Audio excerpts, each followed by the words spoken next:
السلام عليكم.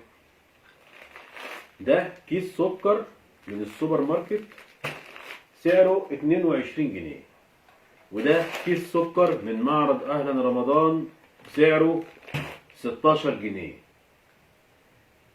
المفروض انت سمعت ده 16 جنيه، يعني ده ارخص من السعر اللي هو 22 جنيه.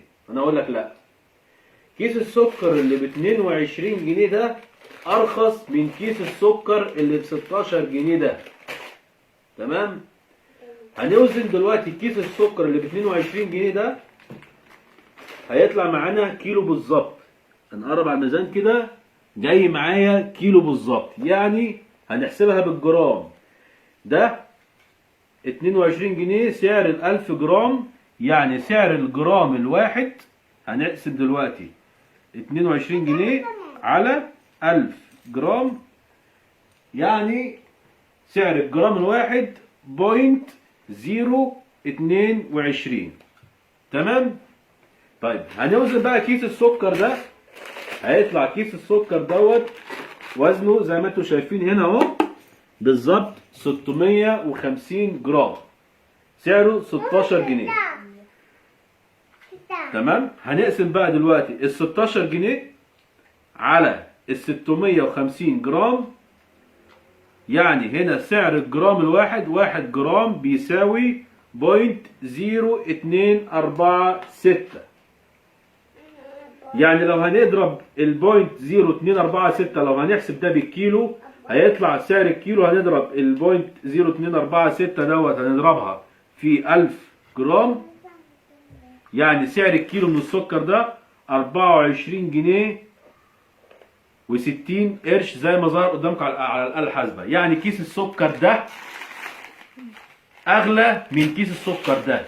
كيس السكر بتاع أهلا رمضان اللي سعره 16 جنيه أغلى من كيس السكر بتاع السوبر ماركت اللي سعره 22 جنيه، وأنا حسبتها لكم دلوقتي بالجرام.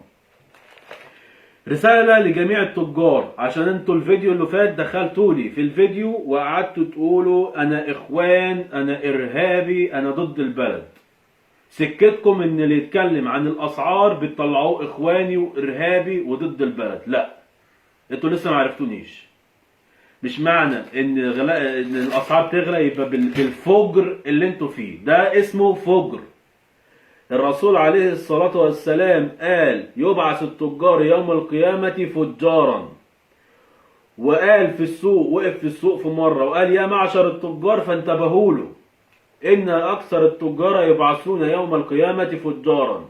فرد عليه قالوا له يا رسول الله ألم يحل الله البيع؟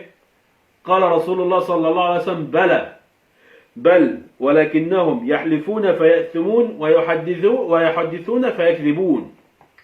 اتقوا الله يا تجار، اللي بتعملوه ده يا فرحتي كيس السكر ب 16 جنيه والباكيته ب 160 جنيه، بس لما احط على الميزان يطلع 650 جرام يبقى انت بتشتغلني.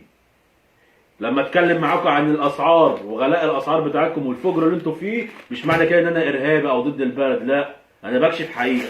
اللي يكشفكم مش تطلعوه ارهابي. اتقوا الله في البلد وفي الناس.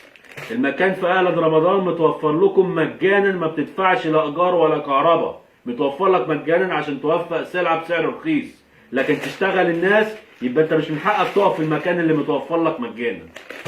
كيس السكر اهو، عشان ما تقولوش ان انا مفضي كيس السكر. كيس السكر اهو انا جايبه بقفلته اهو بما يرضي الله، عشان انا عارف ان في ناس هتدخل في التعليقات في الفيديو وتقول ده انا مفضي منه. لا، بقفلته اهو وانا لسه جاي من بره اهو. هتقولوا لي ده مكتوب عليه الوزن بتاعه. لا، الوزن بتاعه اللي مكتوب عليه 900 جرام. قرب يا بنت الشاشه، مكتوب عليه الوزن 900 جرام، مكتوب تحت اهو 900 جرام. وادي الكيس اهو بقفلته اهو، وعلى الميزان اهو 650 جرام. كل حاجه قدام عينيكم عشان ما تقولوش وتتهموني ان انا بضللكم. السلام عليكم.